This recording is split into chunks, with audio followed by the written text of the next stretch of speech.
নিজেকে একটু বদলে আনা। খুব বাজে রকমভাবে নিজেকে বদলে নিয়েছি। এখন খুব বেশি খারাপ লাগা, কষ্ট লাগা কাউকে বুঝতে দিই না। এখন আর মন খারাপ হলে কাউকে বলা হয় না। কথা খরচ করতে আগের মতো ভালো লাগে না, জেনেও হয়তো আর পারি না। আবেগগুলো ভীষণ রকম অবহেলিত, অনুভূতিরাও মূল্যহীন, চাহিদাগুলো তুচ্ছ হয়েছে।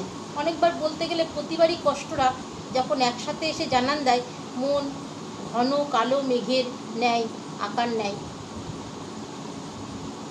জমানো হয় মনে মনে মন খারাপ দানা বাঁধতে থাকে। চোখের কোণে ঠিক তখনই নিজেকে চরম ব্যস্ততায় মুড়িয়ে দিই। জমানো মন খারাপগুলোকে যত্ন করে তুলে রাখি একাকিত্বের ঘরে, কিংবা পুনরায় আবারও নিজেকে ব্যস্ত রাখার তাগিদাতেই। তীব্র রকমের কষ্ট এখন হজম করতে শিখে গেছি। মানুষ বোধহয় সহ্য করার ক্ষমতা হয়ে গেলে তখন আর কোনো কর্মই, কোনো কষ্টই তাকে স্পর্শ করতে পারে না। কেউ হাজার অপমান করে কথা বললেও গায়ে লাগে না, কারণ একটা মানুষ যখন তীব্র কষ্টের সময়গুলো পার করে, তার সাথে সাথে সে মানুষটা মনের দিক থেকে আবার অনেকের সময় স্ট্রং হয়ে যায়। ধন্যবাদ।